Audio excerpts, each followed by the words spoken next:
muito simples, guardião. Eu já coloquei nesse espaço, já faço parte dessa linhagem aqui no nosso peixinho, onde estou em 46 anos. Sem sair daqui um pouquinho de tempo, né? Mas o que eu quero dizer para vocês é que, para mim, essa educação cultural, ela começa em casa. E eu tive um privilégio muito grande. Primeiro, a minha mãe, que dispensa comentário, mas eu sempre morei com os mais velhos. Então, minha mãe, avó, aqui no Rio, tio, eu sou de Paraíba do Sul, daqui lá da 147 km, ali do Caxambu, também dessa área.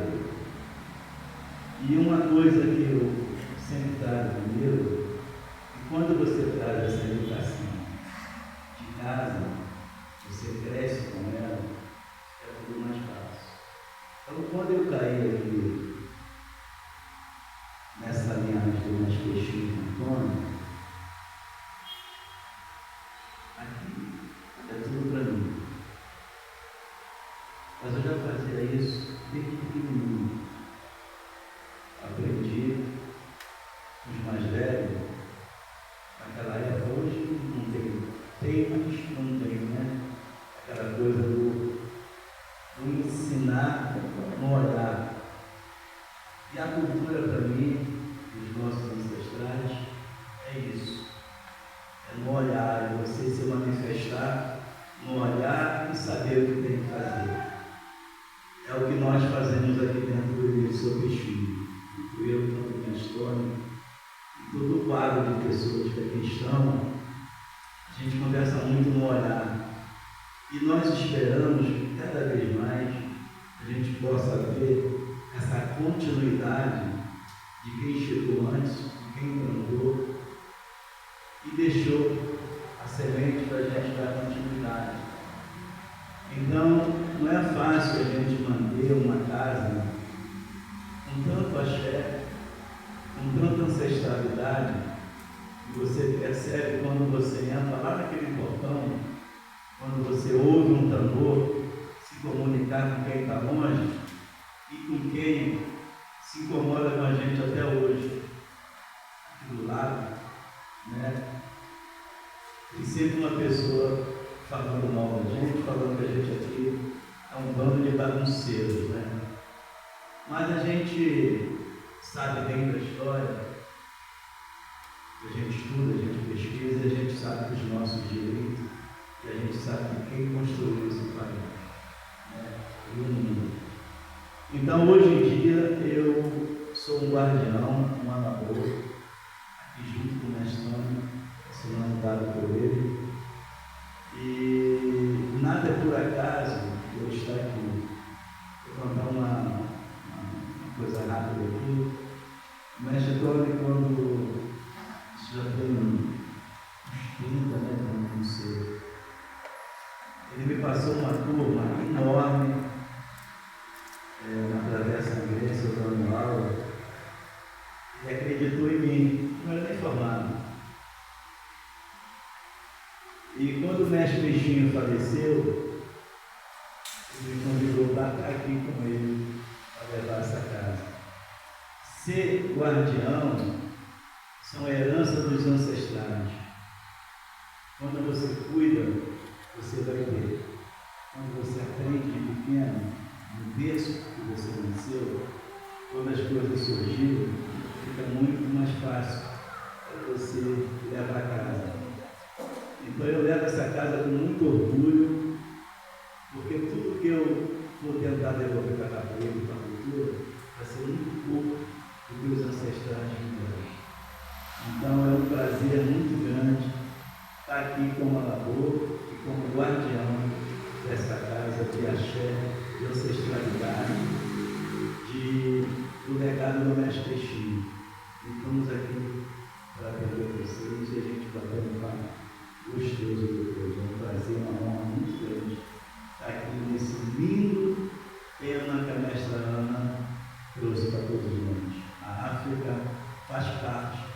cada um de nós, querendo ou não. É a nossa casa, é o nosso axé.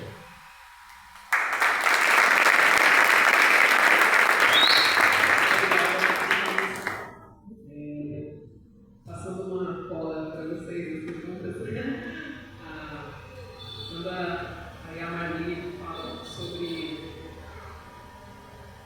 essa herança que vem do útero, é muito simbólico a gente também falar disso aqui no Rio de Janeiro, onde a influência das mulheres negras passando essa cultura adiante foi tão forte, né? Seja na figura das baianas, uma mulher como a tia Ciata.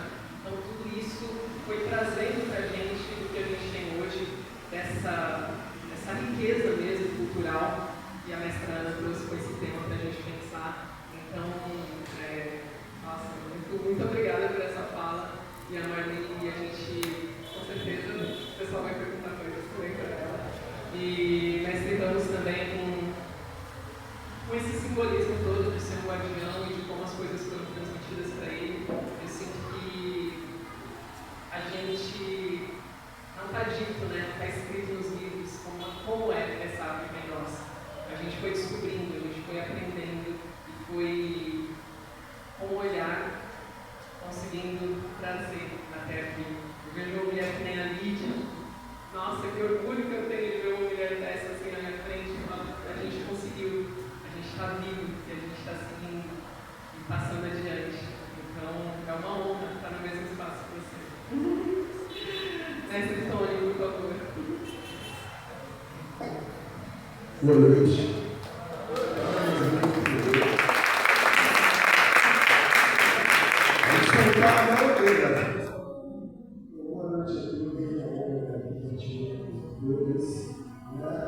Uma olhada rápida aqui, né? E num dia tão importante como esse, a primeira coisa que eu me toco é que eu sou um homem branco. E tenho a plena consciência do que isso significa. Estava fazendo uma disciplina, uma professora negra, no semestre passado, e aí de repente eu vi escrevendo alguma coisa que depois eu botei para ela, e ela gostou muito. Eu não pude escolher a cor da minha pele, mas escolho todo dia a cor dos meus sonhos, da minha luta, daquilo que eu acredito. E por isso que eu fico muito honrado de estar aqui. Fui ler ao nome Yorubá. Interessante essa questão que você levantou, está muito ali por conta desse absurdo que a escola Pentecoste, que colocou a letra do samba, palavras de Yorubá. Entretanto, aquela capoeira a gente já vê toda hora, o capoeira kids, né? O capoeira school. Eu costumo dar uma de meio retardado. Capoeira kids, muito entendi o que se trata. Que isso, mestre? Sou especializado em quê? Em kids, eu não sei o que é kids, cara. O que é kids? Tá? Eu conheço capoeira infantil, capoeira para criança. Então, se eu falar capoeira para mim, capoeira com minha dama, que veio da língua do Piguaranias, por que não buscar isso? Aí vão dizer que é isso. Isso não pode. Ninguém está entendendo nada, ninguém sabe o que é punhadão. Estudado. Eu sou obrigado a saber o que é isso. É escuro. Agora ainda por cima tem o outro, que é a vida. Que não é mais técnico, né?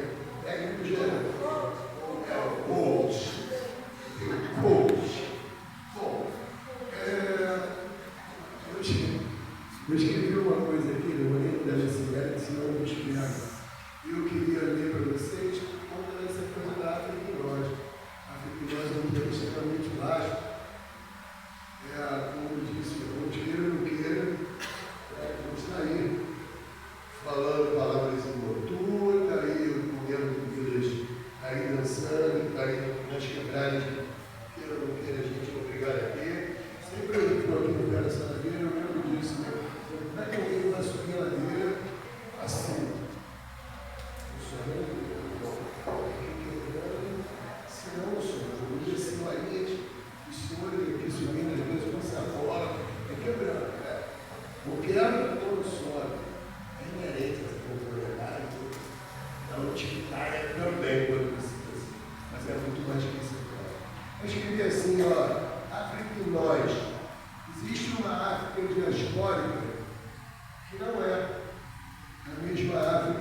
crenças.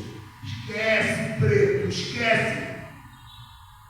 Mas no fundo, o que se desce é uma teia de memórias que refaz as ávidas dos terreiros, que revive na batida dos pandeiros, dos bambolins, dos paris, a ginga, que transmuta o tempo no rum dos atabaques, que chora o choro do chum através dos urubus. Esquece, preto, esquece, que nem de lembrar você merece, diziam os donos de quase tudo, e o negro mudo inventava cantigas, cabeçadas e rasteiras, a dignidade renascida da poeira, a liberdade parida em ventres, que não desistiram para que a África não tivesse fim em nós, em mim.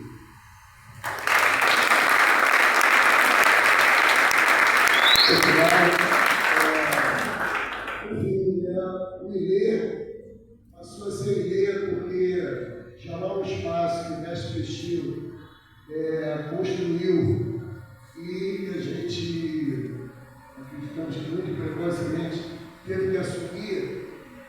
Não dava para chamar de academia. Isso aqui não é academia. Isso aqui é casa, é terreiro. Aqui se faz, se busca o conhecimento enterrado, como diz lá. Ele fala que você estava falando, né? Agora, se for o conhecimento enterrado, o saber enterrado, aqui é um terreiro.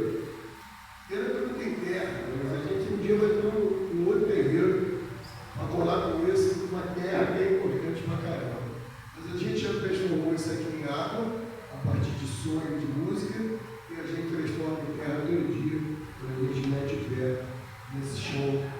E o nosso ancestral acaba tornando sagrado. Né? Então,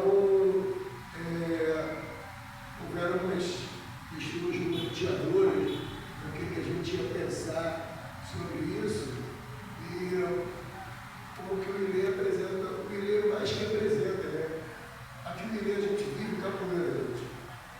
A capoeira, ela transforma, ela é um espaço transformador. Na verdade, é um espaço que preserva, que busca salvaguardar, pesquisar, transmitir saberes, conhecimentos. Se a gente for lá para a academia, epistemologias que foram pulverizadas, esquecidas, jogadas para baixo do tapete. A gente está aqui para mostrar o valor desse conhecimento, o valor desses saberes, né? O tanto de possibilidades que existe aí. E aí, como se a gente está descolonizando, é uma abordagem descolonizadora, ou como preferiu o bispo, anticolonializadora, anticolonial, a gente não quer saber disso. Né? A gente está aqui dando nosso sangue todo dia, muitas vezes, até sem entender direito nada, só dando sangue, é para dar a prova, porque a gente tem essa coisa entregada da gente, essa África refeita aqui, porque onde entra a capoeira, mas essa é uma conversa que a gente pode levar depois. Eu acho que o importante é que isso está se fazendo aqui todos os dias, em cada um de nós, não nas lideranças, não. Cada um de nós que aqui estamos, cada um de nós que vem aqui e acredita nesse espaço, enquanto um espaço de transformação, onde todos, não existe racismo, não existe nenhum tipo de discriminação. É claro que isso é muito difícil, é claro que isso não é tão bonitinho assim, é claro que isso tem que ser construído todo dia, passo a passo. Mas eu tenho certeza que a gente está em busca de verdade. Deixa eu ir.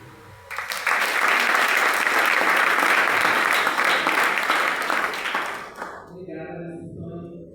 Eu lembro que quando eu cheguei no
trouxesse essa ancestralidade vindo de diáspora, mas eu optei por caminhar pelas ruas do futuro, né?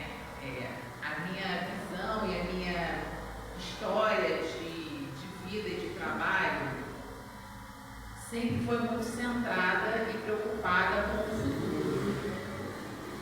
Eu cresci, me tornei negra muito cedo, no meio de uma família multirracial, mas a minha educação sempre foi no meio branco. Então, com 4 anos, 6 anos, 7 anos, eu enfrentei a resistência de permanecer, né, nesses espaços e entender como o fenômeno da branquitude funciona. Foi muito boa a sua fala, né? Quando você fala sobre a branquitude como um fenômeno que é muito diferente da cor. Nós não estamos falando aqui da cor da pele para o fenômeno da branquitude. Até porque tornar-se negro é um processo que traz medo, resistência. Fazer contato com a cor da pele e se tornar negro são processos diferentes, né? Então, eu cresci sendo a primeira e única menina negra numa escola branca. Então, eu já quis apanhar, já brigaram comigo, não me aceitaram. No entanto, essa educação da família, que o mestre Ramos colocou, foi fundamental, né? Entender que eu poderia e deveria estar nos lugares que eu quisesse, né? Na posição que eu quisesse. Então, meu primeiro ato de resistência foi quando os meus pais perguntaram: bom, diante de toda essa violência, você quer mudar de escola? Você quer sair de Ipanema? Você não quer mais morar no Leblon? Porque tem uma história antes, né? De onde eu vim e onde eu estava.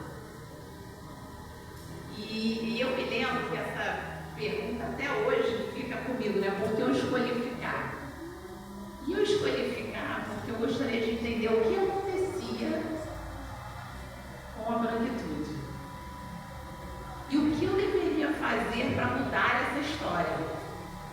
Então, quando eu resolvi me dedicar à educação decolonial, desde pequenininha foi um desafio me manter lá, mas, no entanto, conseguir fazer parte, sem esquecer de onde eu vim, das minhas raízes, de entender o meu papel também em um meio branco.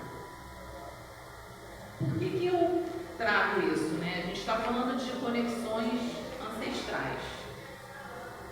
Eu cresci sabendo que era negra, estudando e ocupando esses lugares fora de uma escola particular. Eu não aprendi numa escola particular branca sobre a minha história.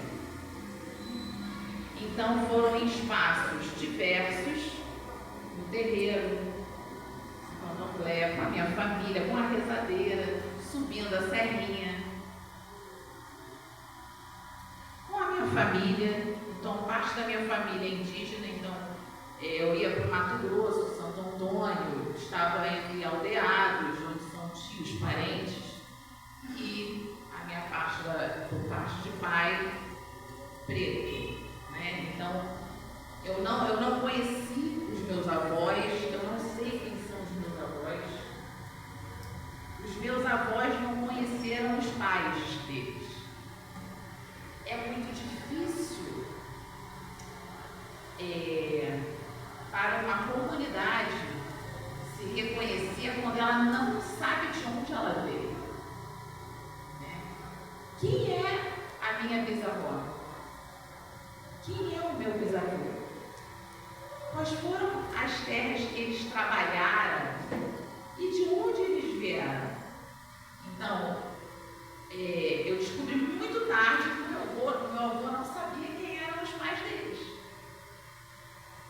Isso faz muita diferença.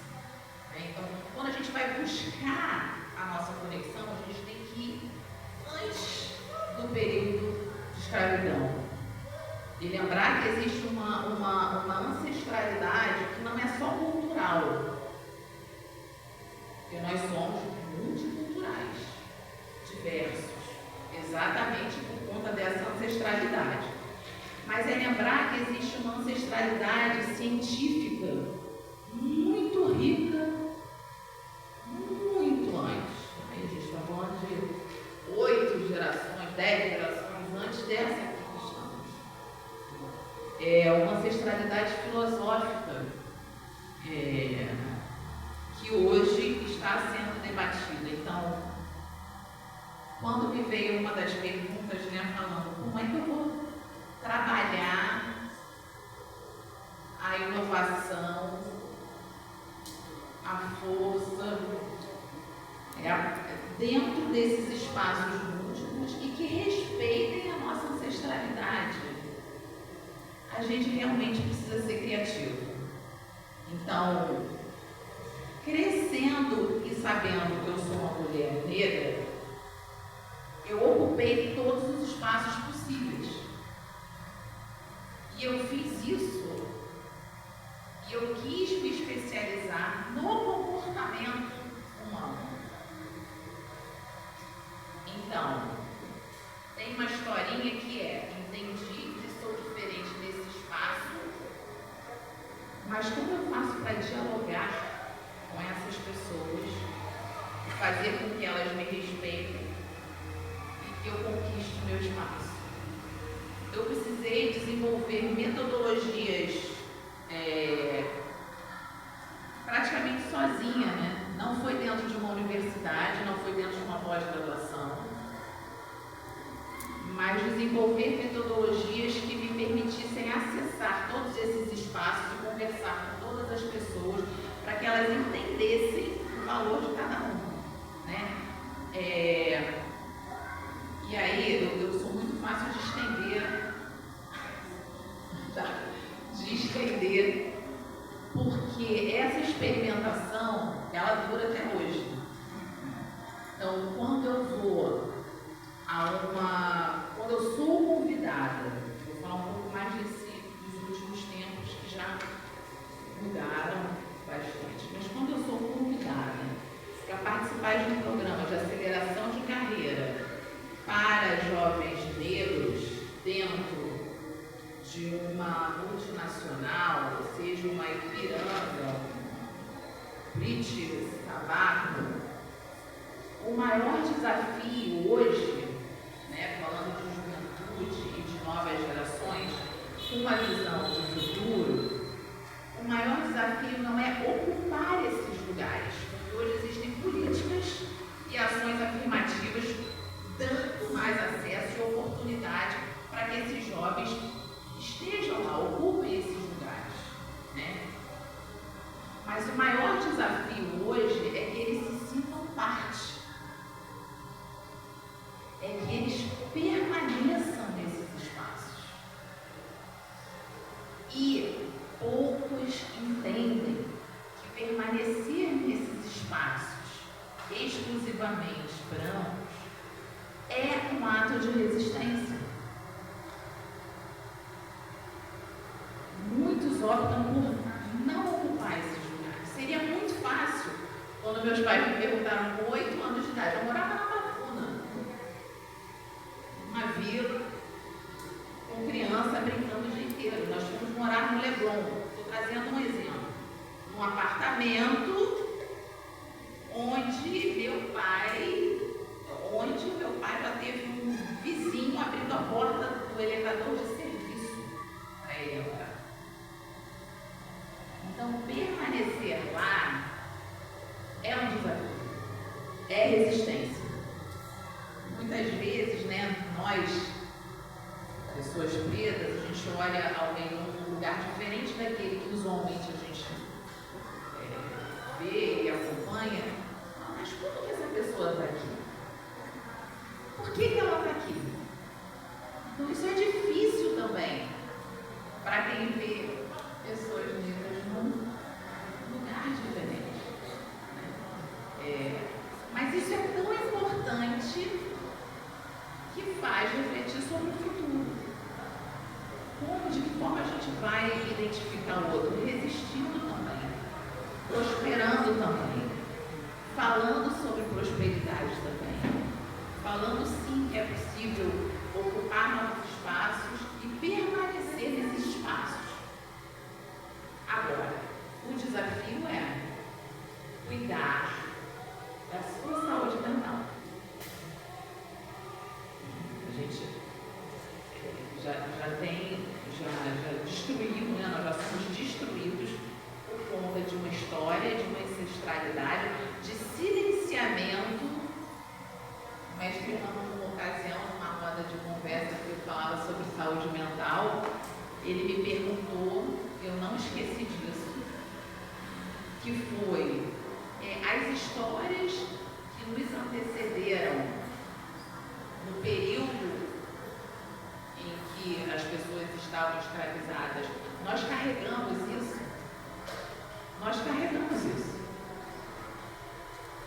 Então, a gente carrega essa ancestralidade. A gente se pergunta se pertence ou não, se está no lugar devido ou não. Então, se você não faz uma busca pelo autoconhecimento, facilmente você se reconhece fora desses contextos que podem ser